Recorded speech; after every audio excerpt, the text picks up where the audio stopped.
नमस्ते। मैं कहना चाहूँगा कि मैं बहुत ही इम्प्रेस्ड हूँ। अक्सर जो एनर्जी लेवल है दोपहर तक डिक्लाइन होती रहती है, लेकिन यहाँ पे भजन भी अच्छे से चल रहा है, एक्सरसाइजेस भी अच्छे से चल रही हैं और प्रश्न हैं जो चलते ही जा रहे हैं जो बहुत अच्छी बात है। हमने सोचा कि क्यों ना इस सेशन को हम थोड़ा सा लाइट रखें। ऑफ कोर्स हम कुछ चीज़ें सीखेंगे, लेकिन लाइट इन द सेंस कि क्यों ना हम कुछ बस कहानियां शेयर करें योगानंदा जी के जीवन से। आप में से कई लोगों ने एक योगी की आत्मकथा पढ़ी है या autobiography of a Yogi English में। लेकिन स्वामी क्रियानंदा जी कहते हैं कि बहुत सारी ऐसी चीजें हैं जो योगानंदा जी ने अपने जीवन के बारे में, अपने बारे में नहीं लिखी थी, नहीं कही थी। और इसीलिए स्वामी क्रियानंदा जी ने सोचा कि, उन्होंने सोचा नहीं, उनके गुरु ने कहा था कि इन चीजों को लिखो, जैसे आदित्य जी बता रहे थे सुबह। लेकिन इसीलिए स्वामी क्रियानंदा जी अक्सर जब योगानंदा जी के साथ रहते थे, वो अपनी एक नोटबुक और पेन के साथ रहते थे और योगानंदा जी जो भी बोलते, जो भी कहते, उसे लिखते थे। इनफैक्ट यही नहीं, जब 7 मार्च 1952 में योगानंदा जी ने महासमाधि ली, उस टाइम भी स्वामी क्रियानंदा जी अपने नोटपैड में लिख रहे थे। और योगानंदा जी ने कहा था कि जब मैं अपना शरीर छोड़ूंगा तो मैं अपने अमेरिका और अपने भारत के बारे में बोलते हुए अपना शरीर छोड़ूंगा। और उन्होंने बहुत ही एक सुंदर कविता लिखी है, माई इंडिया, जो इस किताब में है, विस्पर्स फ्रॉम इटर्निटी, शाश्वतता से मृदुल स्वर, जो शायद बाहर अवेलेबल होगी। तो उसमें उन्होंने वो कविता वो बोल रहे थे और स्वामी जी लिख रहे थे। और उस कविता के लास्ट शब्द इंग्लिश में है, I am hallowed, my body touch that sword, कि मेरे शरीर ने इस पावन धरती को स्पर्श किया। और वो सॉर्ड जो शब्द था इंग्लिश में, सॉर्ड, थोड़ा लंबा रहा। और फिर योगानंदा जी ने उसी समय अपने प्राण त्याग दिए। और स्वामी जी लिख रहे थे और उन्होंने कहा क्या हुआ, क्या हुआ। उनके पास जो मित्र गुरु भाई बैठे थे, उन्होंने बोला, ओह गुरु जी बेहोश हो गए हैं। और स्वामी जी ने अपने मन में सोचा, नहीं, गुरु जी बेहोश नहीं हुए हैं, उन्होंने अपने प्राण त्याग दिए हैं।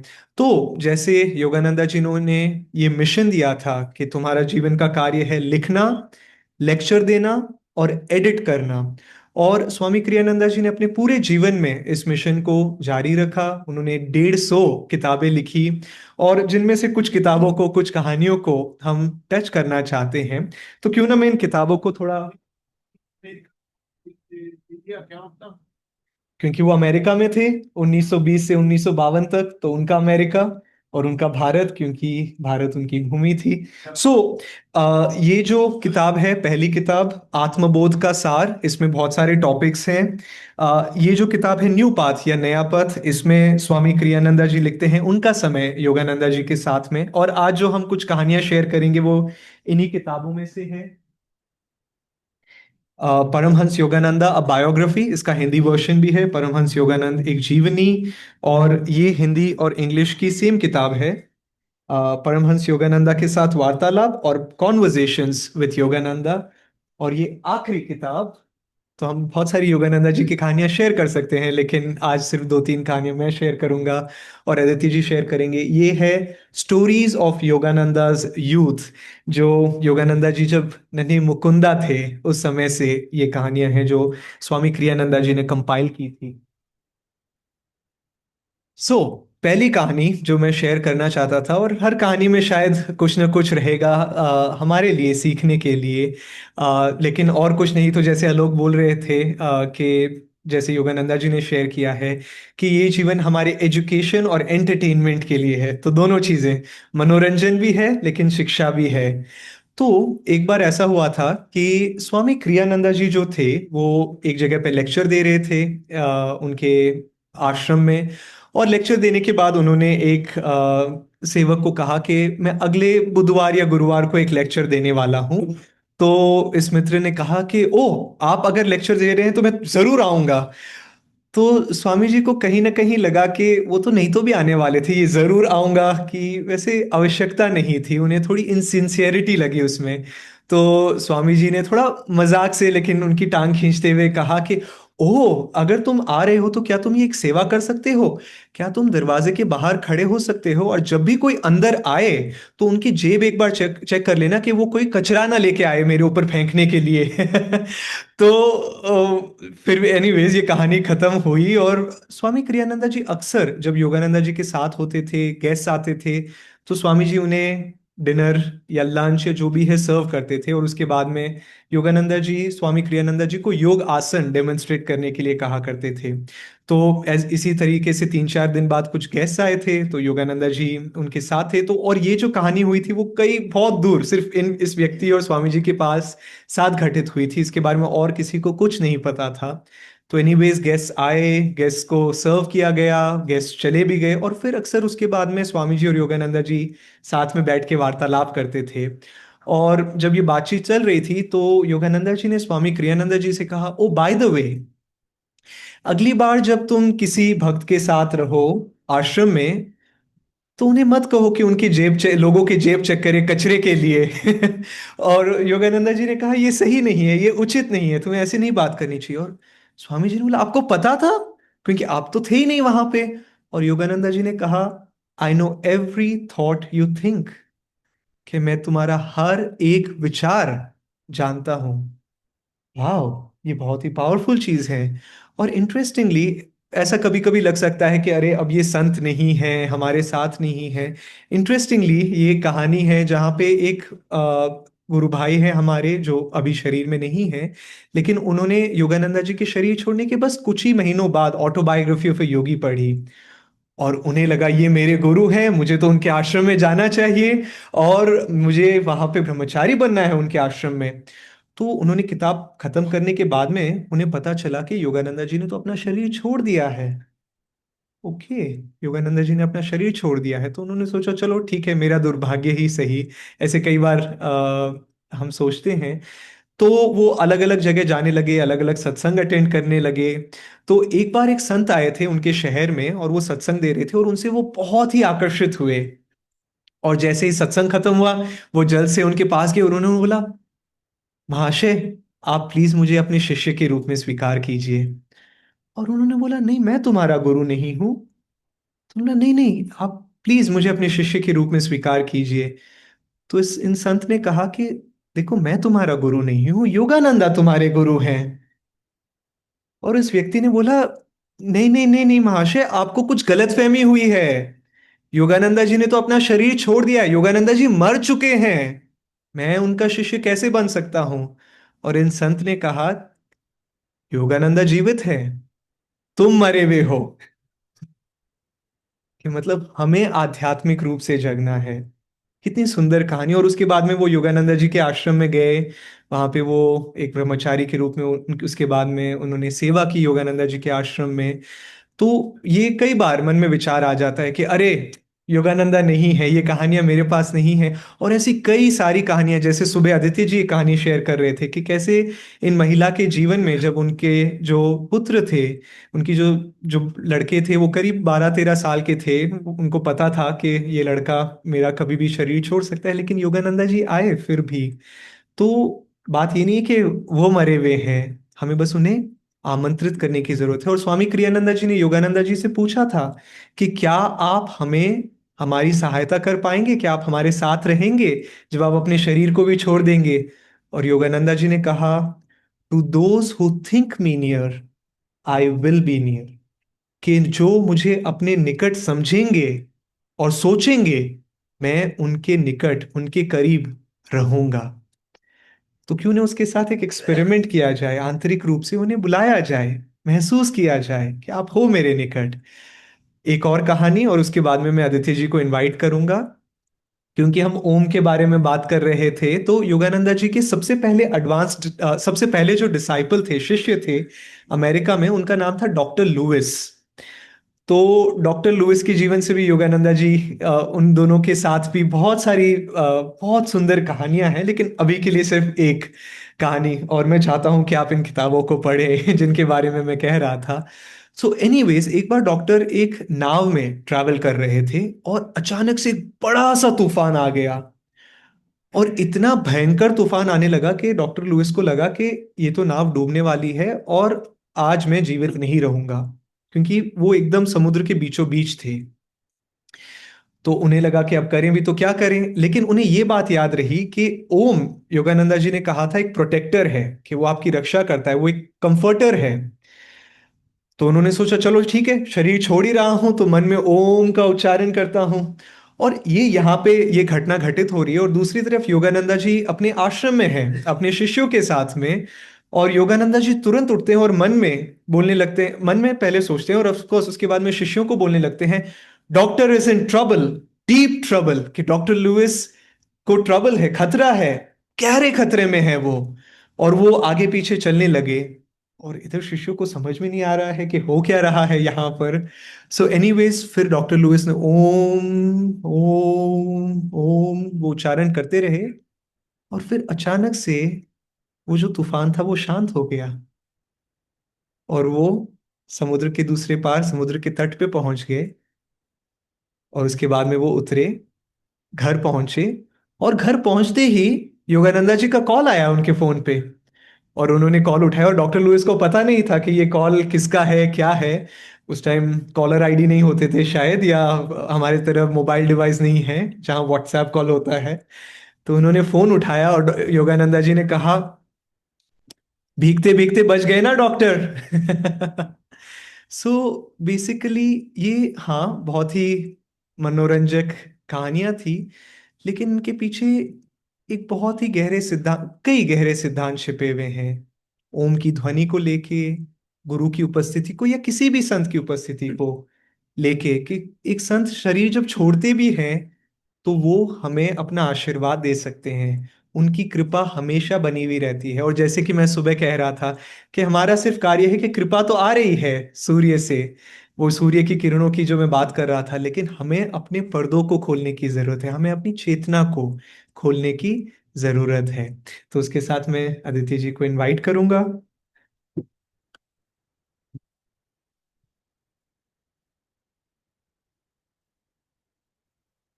कहानियों के द्वारा टीचिंग्स कितनी सरल रूप से आ जाती हैं।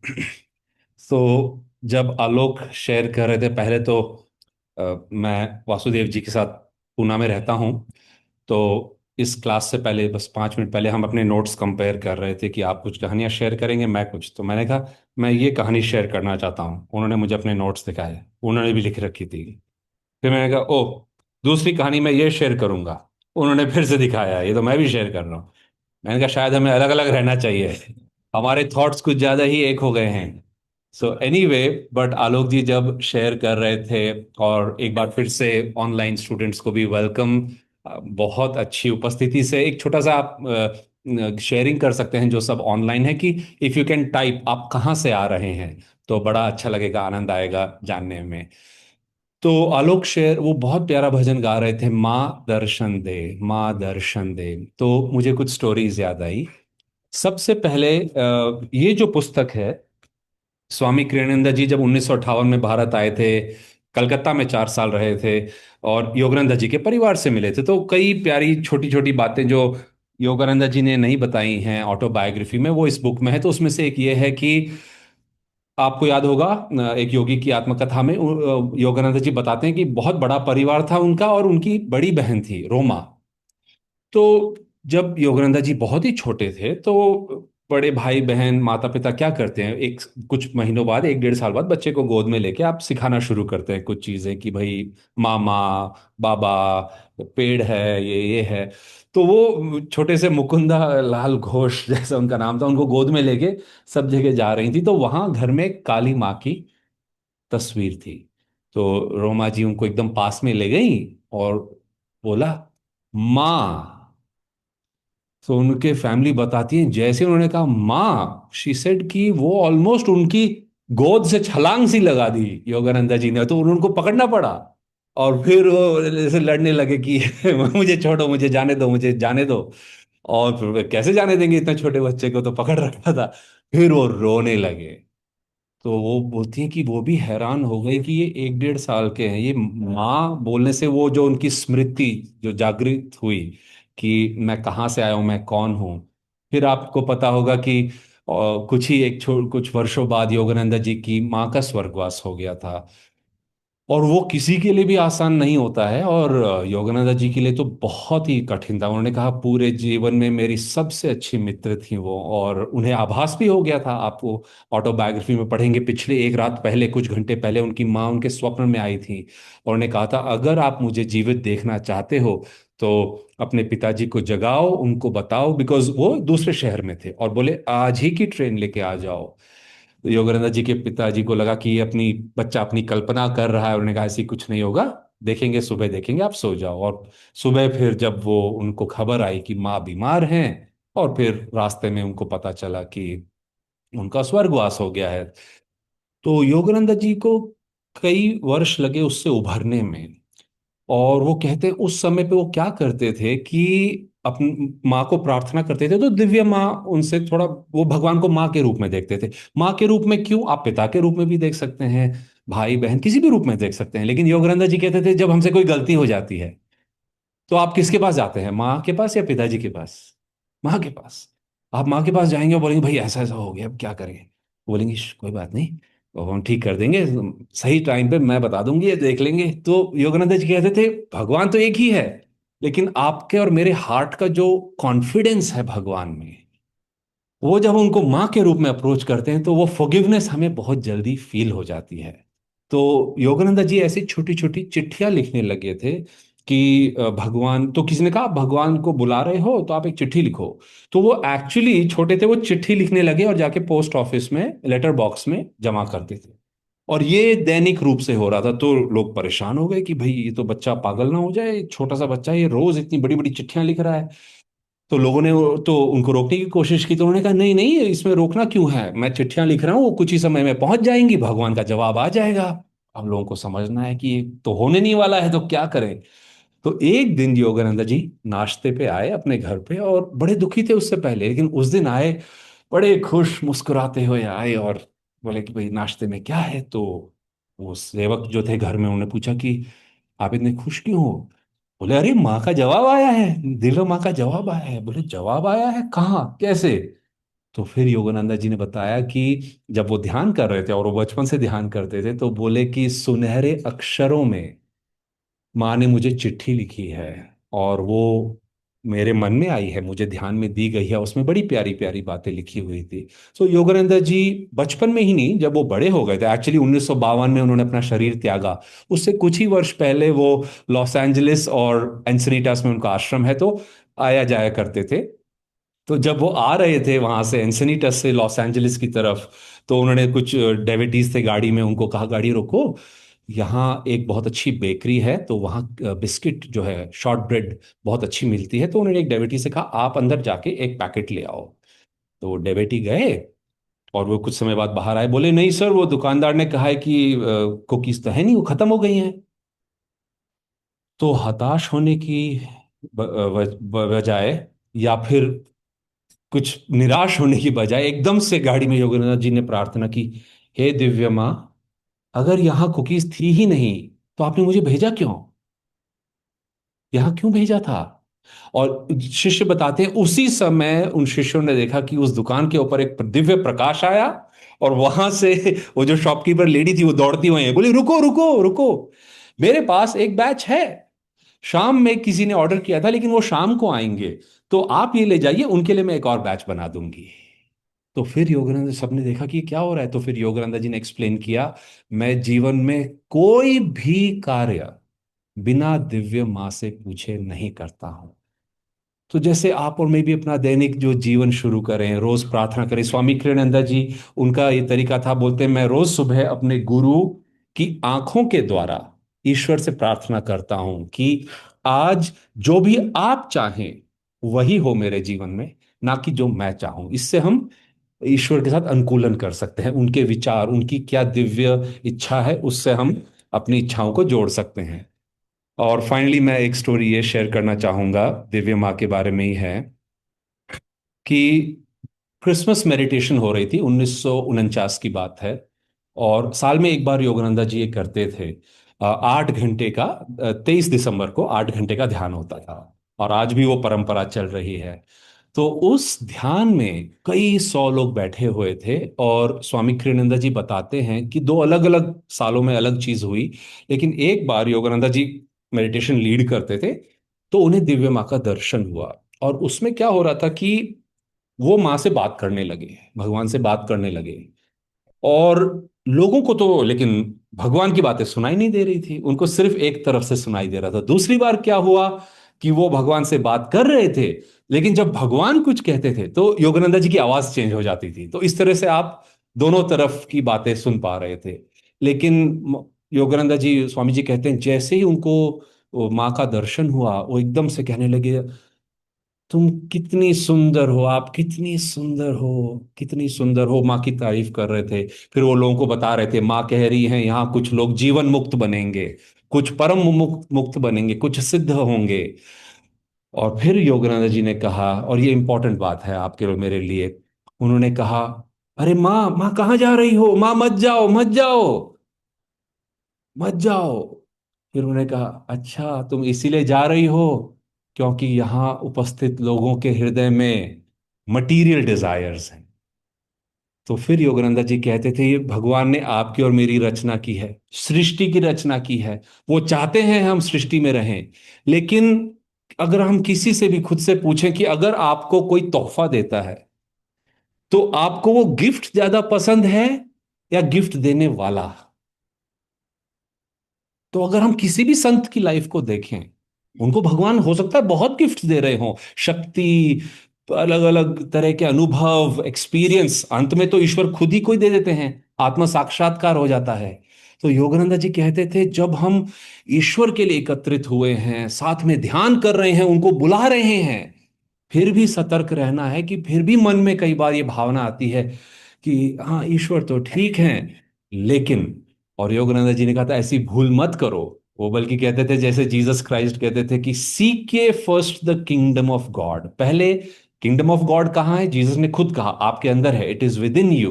कि पहले अपने आप में ओम, शांति, नीरवता, भक्ति भाव, प्रेम, आनंद, इनको स्थापित करो ज्यादा से ज्यादा। और एक बार हम जब ईश्वर में स्थापित हो जाएंगे, फिर जीसस ने कहा, all these other things shall be added unto you. कि वो, जब कोई माता पिता भी अपने बच्चे से कुछ रोक के नहीं रखते हैं, सही समय पे सही चीज और सभी चीज दे देते हैं, तो ईश्वर हमें क्यों नहीं देंगे? तो वो बच्चा भूल कर जाता है जो ईश्वर के गिफ्ट्स पे ज्यादा ध्यान देता है और ईश्वर को भूल जाता है। तो योगानंदा जी कहते थे, ऐसा बच्चा नहीं बनना है। और वो इतने शक्तिशाली थे। एक बार, दो बार, मैं जल्दी से बताता हूँ, उन्होंने मृत लोगों को वापस जीवन में जीवित कर दिया था दो बार। एक बार कलकत्ता की बात है, एक बार हुआ आपका, एक बार सेरमपुर कलकत्ता के बाहर की बात है, एक बार हुआ आपके एंसेनिटस आश्रम में, अमेरिका में। तो जो सेरमपुर में हुआ, वो एक लेडी थी, उनको वापस वो जीवित कर दिया। तो किसने कहा कि आपने उनको इसलिए जीवित किया क्योंकि वो आपके रिश्तेदार हैं, क्योंकि वो थी रिश्तेदार? तो योगानंद जी ने एकदम से कहा, नहीं नहीं नहीं, मैंने उनको इसलिए जीवित किया क्योंकि दिव्य माँ ने मुझे कहा था कि उस घर में जाओ और ये कार्य करो। एंसिनीटस में वहां के एक बहुत बड़े रियल एस्टेट जो थे कंसल्टेंट, वो योगानंदा जी के पास आए। बोले, कई महीनों से मेरी वाइफ बीमार हैं, सभी को मैंने दिखा लिया है, कोई इलाज नहीं हो रहा है, आप में मुझे पूरा विश्वास है, मैं आपको प्रार्थना करता हूँ, प्लीज आप उनको हील कर दीजिए। और योगानंदा जी वहाँ कुछ शिष्यों के साथ बैठे हुए थे, उन्होंने कहा, प्लीज आप वापस जाइए, मैं प्रे करूंगा, लेकिन मैं अभी कुछ नहीं कर सकता। वो वापस गए, और कुछ घंटों बाद उनकी जो रियल एस्टेट एजेंट है, उनकी वाइफ का स्वर्गवास हो गया। उसके 20 मिनट बाद योगानंदा जी ने अपने शिष्यों को कहा, चलो उनके घर चलते हैं। तो वो लोग गए, नेचुरली सब रो रहे थे। तो योगानंदा जी एक शिष्य के साथ उस रूम में गए, उनके हस्बैंड से कहा कि प्लीज सबसे कहिए बाहर जाएं, आप मेरे साथ रुकिए। और 15 मिनट के लिए योगानंदा जी ने उनके स्पिरिचुअल आए, मेड्यूला, जहां से प्राण शक्ति शरीर में आती है, और हृदय पे अलग अलग टाइम पे उनको ब्लेस किया। और डेविटीज कई लोग थे, उन्होंने बताया, आज भी अगर आप एंसिनिटस में जाएंगे तो वहां एक बीच है, उसका नाम है स्वामी बीच, जहां योगानंदा जी का आश्रम है। तो लोग अभी भी याद रखते हैं ऐसे ऐसे चमत्कार वहां हुए थे। तो वो लेडी वापस आई, तो फिर किसी ने कहा, ये आपने अपनी शक्ति से उनको लाया है? तो योगानंदा जी कहते हैं, नहीं, वो तो पहले भी मेरे पास आए थे, लेकिन 20 मिनट बाद दिव्य माँ ने मुझे कहा कि अब जाओ, तो मैं गया। एक बार वो कलकत्ता में थे, 1935 की बात है। तो रोज वो ध्यान की एक क्लास लीड करते थे कि हम सत्संग और ध्यान करेंगे इसी समय पे। तो लोग आते थे, ध्यान शुरू हो जाता था। एक दिन लोग आ गए, योगानंद जी बैठे थे और उनका भांजा बहुत छोटा था, वो टीनेजर ही थे, वहां बैठे हुए थे, वो रोज वहां बैठते थे। तो बैठे हुए थे तो समय हो गया, तो योगानंद जी आंख बंद करके बैठे हुए थे। 5 मिनट हो गए, 10 मिनट हो गए, 15-20 मिनट हो गए। फिर योगानंद जी ने आंखें खोली, बोली आइए प्रार्थना करें और ध्यान करें। तो वो तो बच्चा था, उसने कहा कि मामा जी बोले, आप तब से आपने आज 20 मिनट देरी क्यों कर दी?" तो बड़े प्यार से योगानंद जी ने उनसे कहा, भगवान आए हुए थे, दिव्य माँ आई हुई थी, मैं उनसे बात कर रहा था। सो वो बच्चा इतना सरल था, उसे लगा बताओ मैं यहीं बैठा हुआ था, इस कमरे में भगवान आए, गुरु जी मेरे मामा जी बात कर रहे थे और मुझे पता भी नहीं चला। तो उसने क्या किया, उसने अपने शरीर को योगानंद जी के शरीर से जोड़ लिया इस तरह से कि भाई मुझे कुछ तो मिले। तो ऐसी प्यारी प्यारी बातें हैं, और इससे हमें ये सीखने को मिलता है कि योगानंद जी, ठीक है, उनमें शक्ति, संतों की शक्ति क्या होती है, वो ईश्वर की उपस्थिति ही होती है। तो आप और मैं भी जिस तरह से इस बात को समझें, जैसे हम सुबह से प्रश्न कर रहे हैं, आप लोग पूछ रहे हैं कि ईश्वर कौन है, उन्हें क्यों खोजना चाहिए, उसका प्रमाण क्या है, तो हम संतों की लाइफ से ये बातें, उनकी लाइफ की कहानियों से सीखते हैं। ओम गुरु।